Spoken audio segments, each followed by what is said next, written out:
Okay, today I'm gonna hopefully be cutting and narrowing this rear end. I can't remember if, but since last time I showed anything, I've basically took the car and put blocks in the front so it doesn't move back and forth. Got my ride height set. I wrote down everything. I've been writing down everything, me and my nephew. And like our ride height over here set it. I think we got it set at 6 3/8 inches. We've been using a plumb bob. They're not in there right now, but we had our wheels and tires in here. We got them set where we wanted them. How far out. We measured, make sure both sides are the same. It was a lot of measuring, but with our plumb bobs, I just kind of wanted to go over how we got our dimensions for our rear end or where we need to go. And might not be able to see them all, but like right here, this is our plumb bob mark we just dropped it here. This little tape mark here we had. And this is actually this line right here. You can see we measured from a reference point. So that's the center line of our wheel, or that coming down.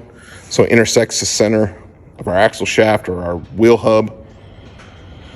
But my idea was, so the rear end, we have to narrow it. So I wanted to find where our hub flanges or axle shaft flanges that bolt to the wheel would be underneath the car.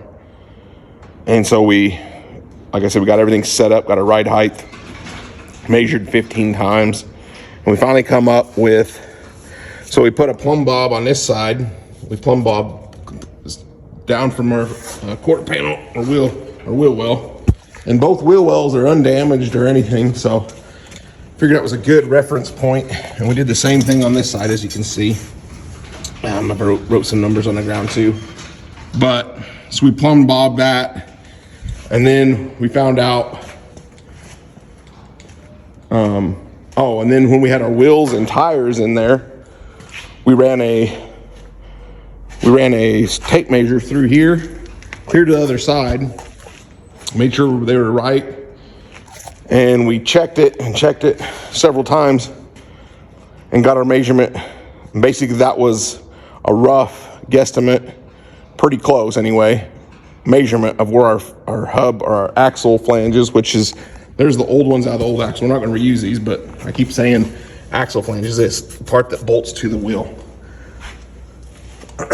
So we came up with the hub flange to hub flange or axle flange to axle flange was like 59 and 1/16 of an inch. So basically 59 inches, 1/16 of an inch is not going to really affect anything. So basically 59 inches.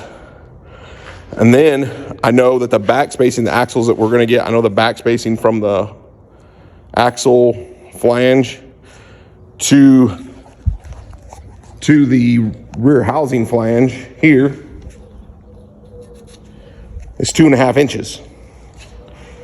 So you take that and you subtract basically 5 inches or 2.5 inches from both sides, which is 54 inches or 54 and 1/16 of an inch or 54 inches. So that's what these are. So basically we squared off of here and measured in, to our 59 inch mark. So if you took a tape measure from this mark and that mark over there, from this mark and the same mark over there, you'd have 59 inches. And then you just go in, and then we went in another 2.5 on each side, and that's basically where our hub flange is going to be, or our axle housing flange. That's where that's going to be sitting right there. Okay. Now we did one more plumb bob, and I can't really show you, but basically we went inside here. You can kind of see the drive shaft, but we found the center line of where we wanted our third member, which is this deal. So basically we found where our drive line was going to hook up to here. So we found out, we measured, and You can see I made some white lines on here. I was finding center. Measure down there where our center line was going to be, right? So our axle, because if you could look here, I made me a little jig. So these white marks are where the axle or the pinion gear shaft would be. So it's off. You can see it's off to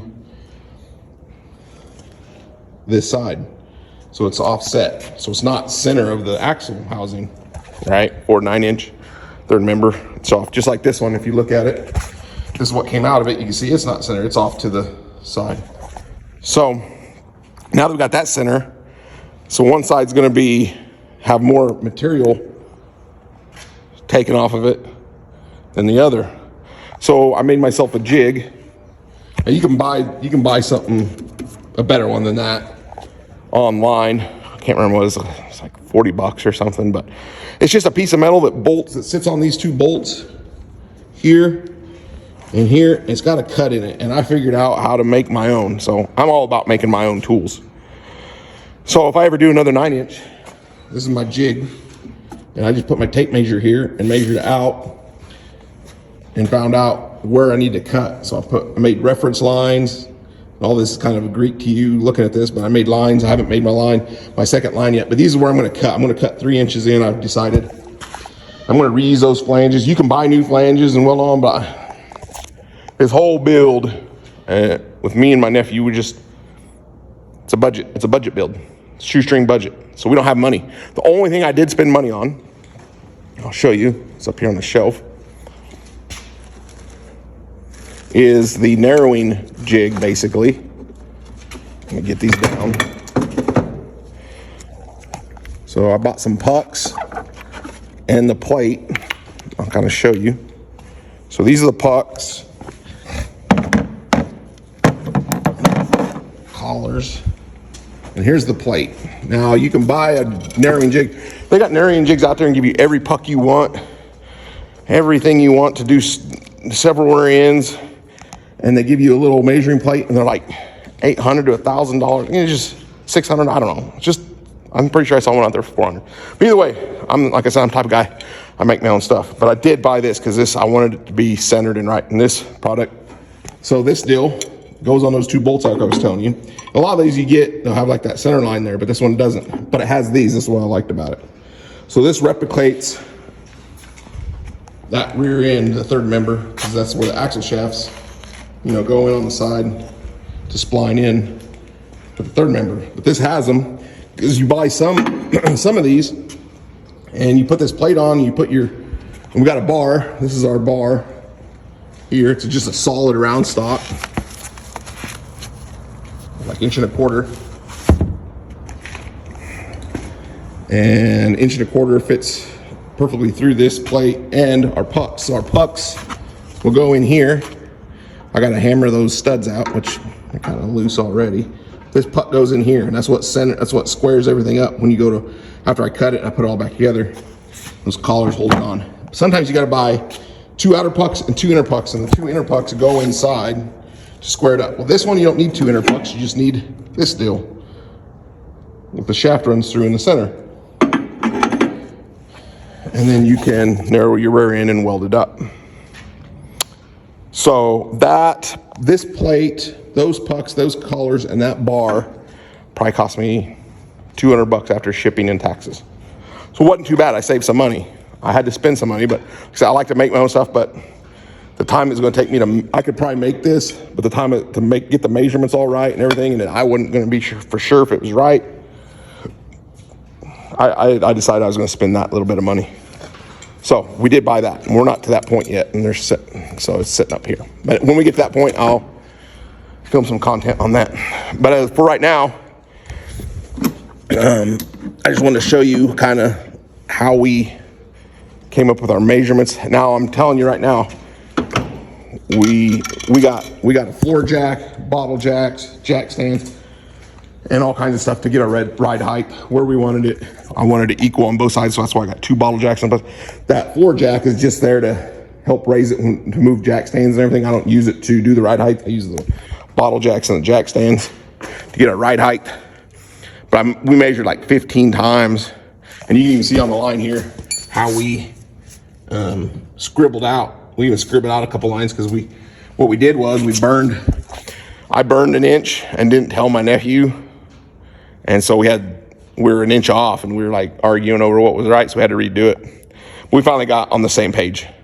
I told him I was burning an inch to make sure that it was right. So in theory, when we get done doing all this, that axle should fit in there square and everything. And if it gets to where, you know, it is right and everything, I'll probably do a segment on how we did everything, measurements and everything. You need two people to basically do the measurements. It's a lot easier with two people, and have one person writing down, and then have both you confirm that your math is right. Just like you saw that I scribbled out a line. We did mess up, but we measured several times to make sure we were right again. And like I said, this plate here I made myself. If this works, I will give you the dimension. You know, I will put on there how I made the plate, what plate what angle iron I used, stuff like that. But that's where we're at. And today I'm going to try to finish measuring all my marks, and hopefully I'm going to cut the axle shafts or axle housing and cut out what I need to cut out to narrow it, and then tack it, maybe square it up, maybe use that jig to narrow, square it up. I might tack it. I don't know if I'll weld it. Because when you weld it, you got to go slow. Because when you weld it, if you're not careful, if you just weld it full, you'll probably get some warpage and it won't be square. You'll be running bearings, axles, third members, all kinds of stuff. So I'm going to take my time on it. So it might be a little bit before I get back to you on it, but I'll show you. And then once we get that narrowed, even now I'm probably going to throw this rear end under there as is, but without narrowing it, put my center line on there, and I'm going to make my marks. I'm going to make some more marks on here, and then I'll probably fit it under there where that center line is, underneath where the drive shaft's going to hook up with the third member. Probably set that mark, which is this mark, probably set it on the ground, match it up with this mark. That's where my center's going to be. And then I got marks under there. I showed you those marks over here and over here, and make sure those marks line up with these marks. If they do, I'll know, okay, I have all my measurements. I'm going to cut and narrow, and once I cut and narrow, I'll tack it, and then I'll probably throw it back under there and recheck, make sure everything was right. And then if it is, I'll probably fully weld it, go slow so I don't do any warp, don't warp anything. And then build it from there and start hooking up suspension and start getting suspension stuff. And we're thinking to save money on suspension. The old gasser's down. It's a bit of a mess in here. But I'll show you the gasser. The gasser, it's down for the count for a while. It needs a new transmission. I just don't have the time and money for the transmission right now, but we have coil-over rear end. It's got a 4.9 inch under it. It's not narrowed or anything, but it's got coil-over shocks, drag shocks. So we might see, they might not work, but we might see if they fit under the Mustang. If they do, we'll use those shocks, so we'll save money there. And I'll just, when I get the transmission done, then I'll go back and do this suspension on that. I don't know, I'm wrestling with that. I might take everything out of that car, engine and stuff, and put it in another car. I don't know. But that's where we're at. So if we can save money on that, then we'll put a anti-roll bar in there, control arms, set it all up, and go from there.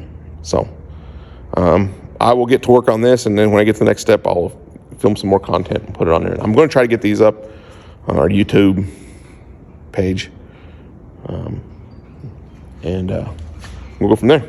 So see you when I come back when I'm done with this. Okay.